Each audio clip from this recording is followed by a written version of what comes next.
आज हम पढ़ेंगे बरमूडा ट्रायंगल के बारे में। तो बड़ा इम्पोर्टेंट टॉपिक है आज का।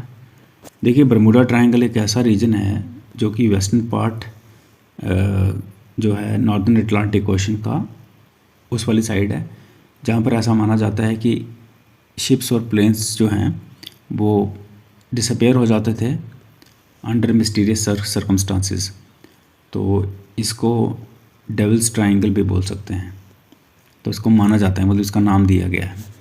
तो बरमूडा ट्रायंगल जो है पहली बार ये कब अटेंशन में आया था 1950s और 60s में, जब काफ़ी सारे शिप्स और प्लेन्स जो थे वो मिसिंग होने लगे मिस्टीरियस सर्कमस्टांसिस के अंडर। कुछ लोग बिलीव करते हैं कि जो बरमूडा ट्रायंगल है ये एक ऐसी जगह है जहाँ पर सुपरनैचुरल पावर है, या फिर हम कह सकते हैं कुछ फोर्सेस ऑपरेट करती हैं जो उनकी डिसअपेरेंसेस के लिए ज़िम्मेवार हैं, यानी कि उनको हम एक्सप्लेन नहीं कर सकते।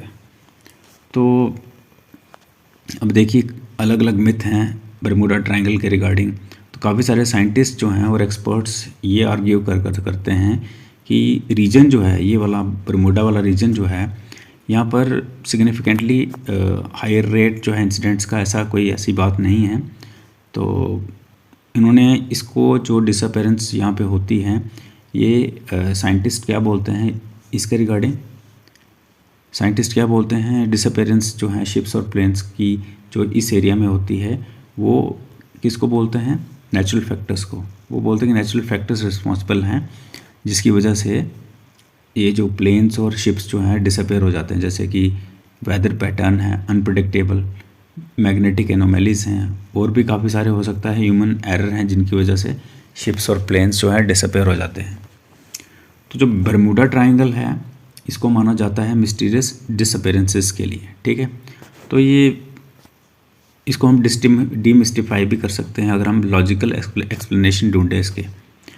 तो बड़े सालों के लिए जो मिथोलॉजिकल बरमूडा ट्रायंगल जो था अटलांटिक ओशन में, तो हम कह सकते हैं कि इसने ह्यूमन इमेजिनेशन को कैप्टिवेट किया। जो अनएक्सप्लेन्ड डिसअपेरेंस एक टाइप का हम कह सकते हैं कि जितने भी जहाज़ यहाँ पे गुम हुए हैं, तो ऐसा मान के चलते हैं कि ये कोई अद्भुत शक्ति ऑपरेट कर रही थी यहाँ पे, ठीक है, जिसका हम इमेजिनेशन भी नहीं कर सकते। तो नॉर्दर्न पार्ट जो है अटलांटिक ओशन का, इसको हम माने तो काफ़ी सारे कमर्शियल और प्राइवेट एयरक्राफ्ट यहाँ से डेली जाते हैं। तो ये बहुत ही हैवली ट्रेवल्ड शिपिंग लेन है ग्लोबली, तो काफ़ी सारे शिप्स यहाँ से पास करते हैं। तो यहाँ पर ट्रॉपिकल स्टॉर्म्स भी आते हैं, हरिकेन्स भी आते हैं, क्योंकि ये रीजन लाई करता है अटलांटिक हरिकेन बेसिन में, जहाँ पर गल्फ स्ट्रीम पास करती है किसके थ्रू, बरमूडा ट्रायंगल के। तो गल्फ स्ट्रीम एक बहुत ही स्ट्रॉन्ग ओशन करंट है जो किसके थ्रू फ्लो करती है, जो वेस्टर्न पार्ट है किसका, नॉर्थ अटलांटिक ओशन का, जिसकी वजह से बड़ी जल्दी चेंजेस आ जाते हैं लोकल वेदर कंडीशंस में, ठीक है। तो बरमूडा ट्रायंगल जो है एक रीजन जो कि वेस्टर्न नॉर्थ अटलांटिक ओशन में है। तो ये फोकस है किसका, न्यूमरस टेल्स जो सुनाई जाती हैं और एजम्पशंस, जो कि गैस वर्क लगाया जाता है कि जहाज़ और प्लेन कैसे गुम हो जाते थे। तो ये काफ़ी सारे यहाँ पे मतलब कि इंस्टांसेस हुए हैं जिसमें हमने शिप और एयरप्लेन्स का देखा कि यहाँ से मिसिंग हो जाते हैं, यहाँ वैनिश हो जाते हैं, ठीक है। तो देखिए, अगर हम इम्पोर्टेंट फैक्ट्स के बारे में पढ़ें बरमूडा ट्रायंगल के, तो पहला फैक्ट ये है कि अभी तक तो कोई प्रूफ नहीं है कि पायलट डेलिबरेटली अवॉइड करता है फ्लाई करना किसके ऊपर, बरमूडा ट्रायंगल के ऊपर। दूसरा नंबर, एरिया जो है वेस्टर्न नॉर्थ अटलांटिक ओशन में, तो ये किसके द्वारा सराउंडेड है, सिर्फ स्टोरीज़ हैं मिस्टीरियस शिप की डिसअपेरेंसेस की या फिर एयरप्लेन की। तीसरा नंबर, कमर्शियल और प्राइवेट एयरक्राफ्ट जो हैं ये फ्रिक्वेंटली यहाँ से गुज़रते हैं किसके ऊपर से, बरमूडा ट्रायंगल के। ये एक बिज़ी शिपिंग रूट है और पायलट्स जो हैं ये एडहेयर करते हैं अप्रूव्ड फ्लाइट पाथ्स पे और प्रोटोकॉल्स जब भी ऐसा करते हैं ये, ठीक है।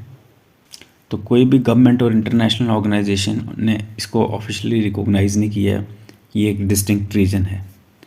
तो ये कोई भी अपेयर नहीं करता किसी भी वर्ल्ड मैप पे एक ऑफिशियल डेजिग्नेटेड एरिया, ठीक है।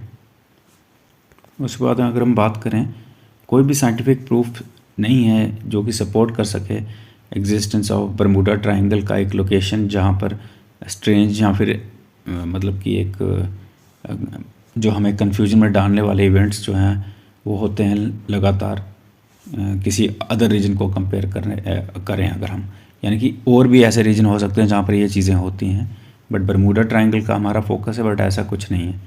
तो क्लेम्स जो बरमूडा ट्रायंगल की मिस्टीरियस रेपुटेशन के रिलेटेड हैं, इनमें एम्पिरिकल एविडेंस नहीं है, यानी कि साइंटिफिक कोई भी एंगल से हम ये नहीं कह सकते कि यहाँ पर कोई ऐसी सुपरनेचुरल पावर है या कुछ भी है जिसकी वजह से हम इसको कह सकें कि ये मतलब एक ऐसा एरिया है जहाँ पर शिप डिसअपेयर हो जाते हैं। मे बी जो ड्रास्टिक चेंजेस आते हैं क्लाइमेट में वो भी एक फैक्टर बन सकता है यहाँ पे, ठीक है।